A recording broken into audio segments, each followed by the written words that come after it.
रासायनिक विज्ञान का क्लास 4 का लेसन नंबर 9, जिसका नाम है जल संसाधन।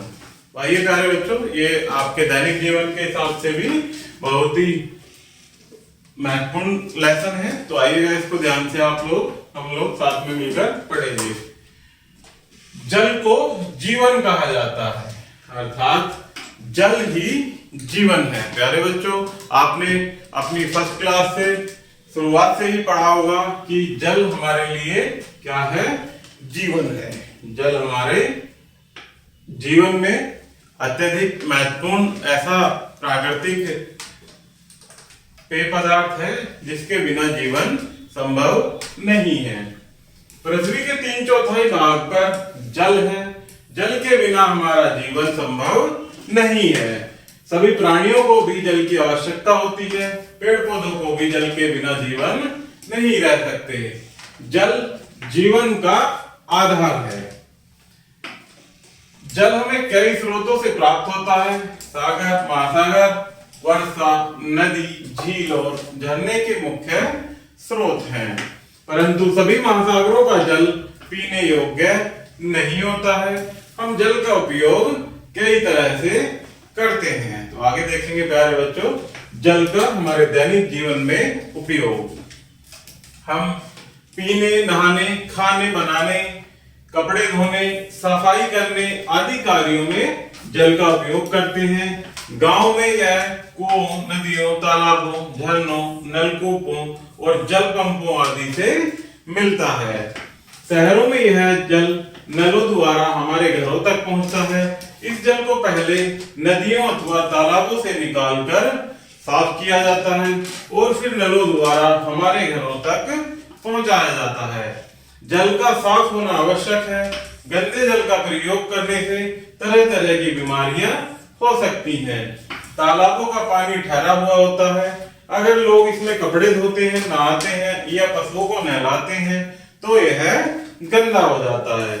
इस जल को साफ रखने के लिए हमें तालाब के जल में न तो नहाना चाहिए, न कपड़े धोने चाहिए और न ही पशुओं को नहलाना चाहिए। सामान्य रूप से कुएं का जल साफ होता है, लेकिन यदि कुआं ढका हुआ नहीं है तो कूड़ा करकट उड़कर उसमें गिर जाता है और जल को गंदा कर देता है। कुएं के पास नहाने या कपड़े धोते समय इस बात का ध्यान रखना चाहिए कि गंदा जल कुएं में न चला जाए। कुएं के आसपास गंदगी नहीं करनी चाहिए। हमारे देश में नदियों के किनारे अनेक शहर बसे हुए हैं। शहरों के गंदे नाले इन नदियों में जाकर मिल जाते हैं, जिससे क्या है प्यारे बच्चों, उनका जल इनके गंदगी के कारण दिन प्रतिदिन वहां प्रदूषण बढ़ता जा रहा है। अतः शहरों के कारखानों से निकलने वाला गंदा जल भी नदियों में मिल जाता है।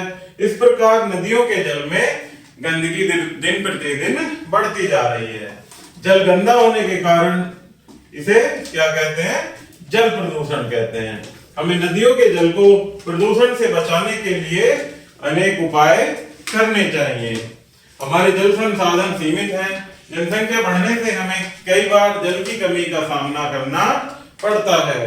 जब कभी वर्षा नहीं होती या वर्षा बहुत कम होती है तो जल की समस्या गंभीर हो जाती है।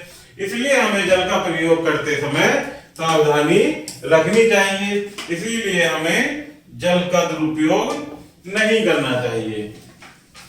जल का सिंचाई एवं विद्युत उत्पादन के लिए उपयोग। नदियों का जल खेतों की सिंचाई के काम में लाया जाता है। नदियों से नहरें निकाली जाती हैं। जो प्यारे बच्चों बड़ी बड़ी नदियां हैं उनसे सिंचाई के लिए नदियां निकाली जाती हैं। कहीं कहीं ये नहरें बहुत चौड़ी और गहरी होती हैं। इन नहरों से पहले रजवाहा और इनसे माइनर नहरें निकालकर एवं कुलावे लगाकर छोटी छोटी नालियों द्वारा जल को खेतों तक पहुंचाया जाता है। नदी से नहरें निकालने के लिए नदी के जल को किसी स्थल पर बांध बनाकर रोका जाता है, जिससे कि जब बांध बना दिया जाता है प्यारे बच्चों तो वो जल क्या है वहां पर एकत्र हो जाता है, अर्थात इकट्ठा हो जाता है और वो जल फिर वहां से इकट्ठा होकर उस नाली में छोड़ दिया जाता है छोटी छोटियों में, जिससे खेतों की सिंचाई की जाती है। इसके लिए नदी में ऊंची और सुदृढ़ दीवार बना दी जाती है, इसे ही बांध कहते हैं। जो जल को इकट्ठा करने के लिए एक नदी में नाली दीवार बनाई जाती है प्यारे बच्चों, उसे क्या कहते हैं? बांध। बांधों से जल को ऊंचाई से टरबाइनों पर गिराकर जल विद्युत बनाई जाती है। क्या किया जाता है बांध बनाकर प्यारे बच्चों? जल को ऊंचाई से टरबाइनों पर गिराकर हमें विद्युत अर्थात प्रकाश की पूर्ति की जाती है। ये बांध बाढ़ नियंत्रण एवं भूमि कटाव को रोकने में सहायक होते हैं। ये प्रकाश तथा उद्योग धंधों के लिए बिजली प्रदान करते हैं। इस प्रकार ये बहुउद्देशीय नदी घाटी परियोजनाओं के रूप में कार्य करते हैं। इसीलिए भारत के प्रथम प्रधानमंत्री पंडित जवाहरलाल नेहरू ने इन्हें आधुनिक तीर्थ कहा था। पंडित जवाहरलाल नेहरू जो कि कौन थे? हमारे भारत के प्रथम प्रधानमंत्री, जिन्होंने इन्हें क्या कहा था? आधुनिक तीर्थ कहा था।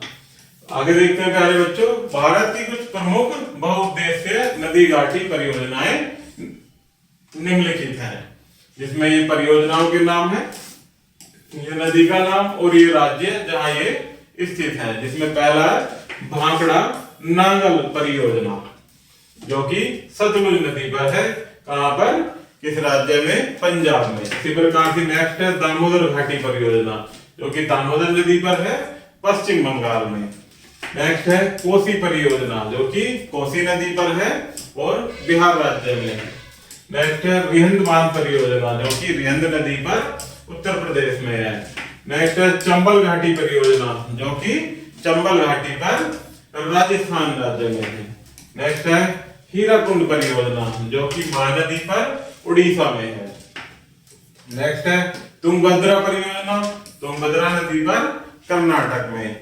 नेक्स्ट है नागार्जुन सागर परियोजना, जो कि कृष्णा नदी पर आंध्र प्रदेश में है। तो प्यारे बच्चों, ये हमारी परियोजनाएं थी 8, जो कि हमने देखा नदी और ये कहाँ स्थित है उसका ब्यौरा। आगे देखते हैं, हमारे देश की अनाज की आवश्यकता को पूरा करने में इन बांधों एवं परियोजनाओं का महत्वपूर्ण योगदान रहा है। इन परियोजनाओं के अंतर्गत बनाई गई जल उत्पादन इकाइयां देश के औद्योगिकरण तथा ग्रामीण विद्युतीकरण में बहुत सहायक सिद्ध हुई हैं। नहरों के अतिरिक्त कुओं से भी सिंचाई की जाती है। सुदूर गांव में कहीं कहीं पर अब भी नहर से सिंचाई होती है।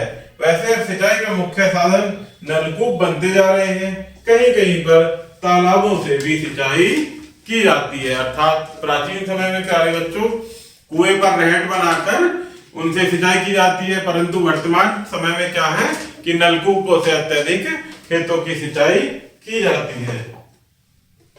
इसमें कुछ मुख्य बिंदु दिए गए हैं प्यारे बच्चों, जिन्हें आप याद रखेंगे और इन्हें हम साथ मिलकर भी पढ़ेंगे। तो आइएगा, जल हमारी अनिवार्य आवश्यकता है। जल के बिना जीवन संभव नहीं है। जल संसाधन की दृष्टि से भारत एक धनी देश है।